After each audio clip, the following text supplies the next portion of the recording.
Hello, my name is Chinenye. I am a member of the congregation here at Holy Trinity, and it is my pleasure to bring you today's daily devotional. We're looking at the passage of Luke 22, verses 47 to 53. This tells the story of Jesus' arrest in the Garden of Gethsemane. In this story, we hear of Judas Iscariot arriving at the garden with the Roman soldiers, and he betrays Jesus with a kiss. The disciples are in disarray. They don't know what to do. Some of them scatter immediately. One of them strikes one of the soldiers and cuts off his ear. But Jesus remains calm. He actually heals the ear of the soldier and then allows himself to be led away to be arrested. Over the last year or so, I feel like I've learned a lot more about disarray, and I can relate to the disciples a bit better. In 2020, we had a sudden pandemic whereby we were put into lockdown and our lives and what we had come to know was thrown into disarray. And it might not have been because of the COVID-19 pandemic, but a lot of us have found that our lives have changed significantly over the last year. So what do we do when we face a situation where the things we rely on, the people we rely on, let us down or betray us or fall apart? The temptation is to do the metaphorical chopping ears off. We act without really knowing what we're doing. We get defensive. We try to fix things. And in our fear and our determination to get things back under control, we often find that we've actually made things even worse.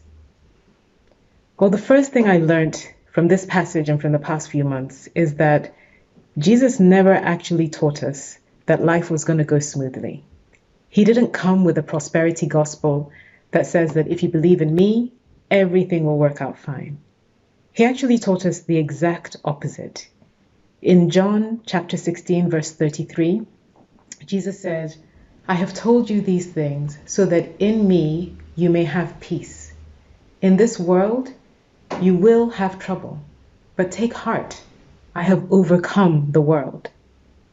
Jesus is saying that we will definitely face trouble, but what he does promise us is that if we continue to believe in him and follow his example, we will find peace even in the midst of any kind of trouble we face. Interestingly, in the verse before that, in John 16, verse 32, Jesus predicts exactly what ends up happening in the Garden of Gethsemane. He says to his disciples, "A time is coming, and in fact has come, when you will be scattered, each to your own home. You will leave me all alone. Yet I am not alone, for my Father is with me." Jesus warned his disciples of what was coming. And in doing that, he also told them the solution to the problem. But they chose not to or couldn't understand what he was saying at that time. If we compare Jesus' reaction in the Garden of Gethsemane to that of his disciples, we see that the disciples did not know what to do when they faced that time of trouble. They attacked, they fled, whereas Jesus remained calm. He was even compassionate enough to heal one of the people who had come to arrest him. And then he accepted what was happening next. He allowed himself to be arrested. How does Jesus find that peace in such a difficult time, in such a challenging, frightening time? The answer actually seems to come from the verses before. In Luke chapter 22, verse 40, Jesus first of all says to the disciples, "Pray so that you will not fall into temptation." But unfortunately, when he comes back, he finds that the disciples are asleep. Apparently, they are exhausted from sorrow, and they have fallen asleep instead of praying. And that is often what we find ourselves doing, at least what I find myself doing. When I feel overwhelmed, the last thing I feel like doing is earnestly praying. I might send out a superficial prayer, but actually I just don't seem to have the strength in me to pray and earnestly cry out to God. Whereas Jesus does the opposite. Verse 42 says that Jesus prays, "Father, if you are willing, take this cup from me. Yet not my will, but yours be done." An angel from heaven appeared to him and strengthened him.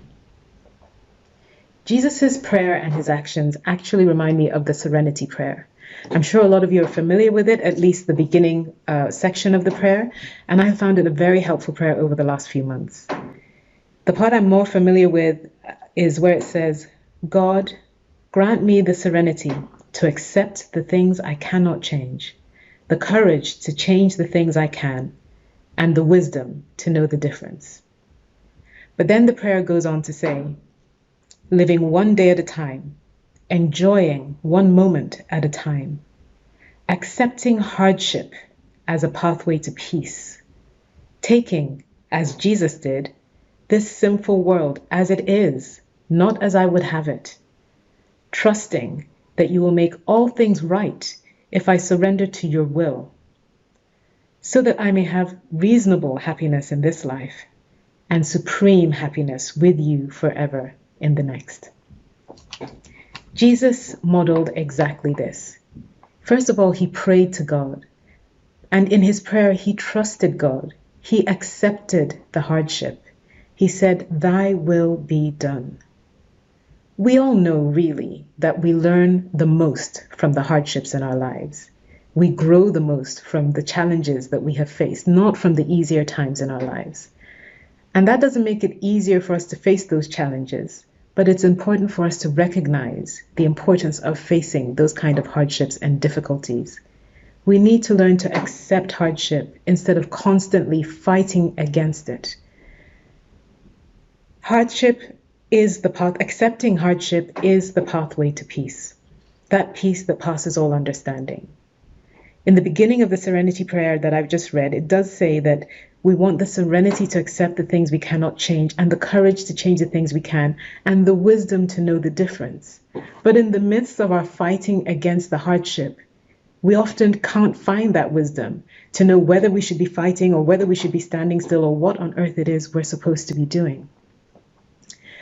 And I find that I'm so busy fighting against the situation I'm in that I cannot accept the peace for God to give me that wisdom.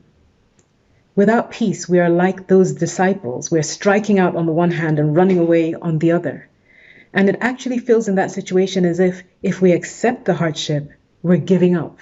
We're giving in to the enemy. We're allowing people to bully us, or we're allowing the world and the enemy to overcome us. But actually, that is not what accepting hardship is. Acceptance is not giving up.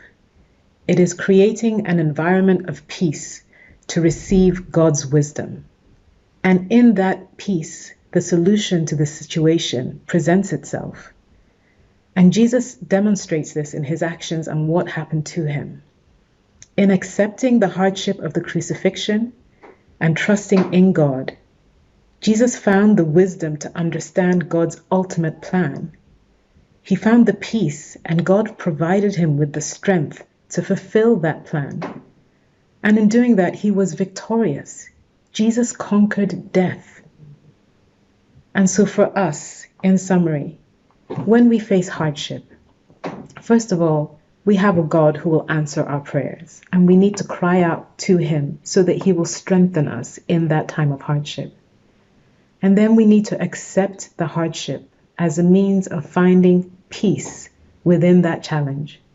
And once we find that peace, we will have the wisdom to see the solution to the situation we're in. And then we'll be able to overcome whatever that situation may be. And so in closing, I just want to pray that Serenity Prayer over all of us as we go through whatever situations that we are in.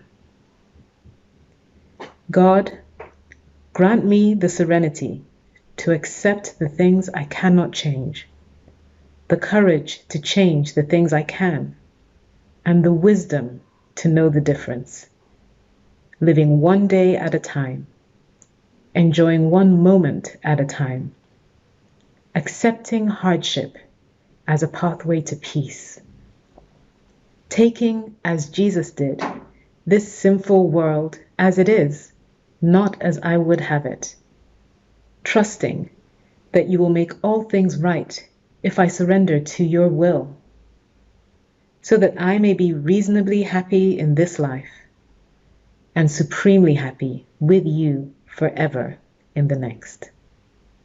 Amen.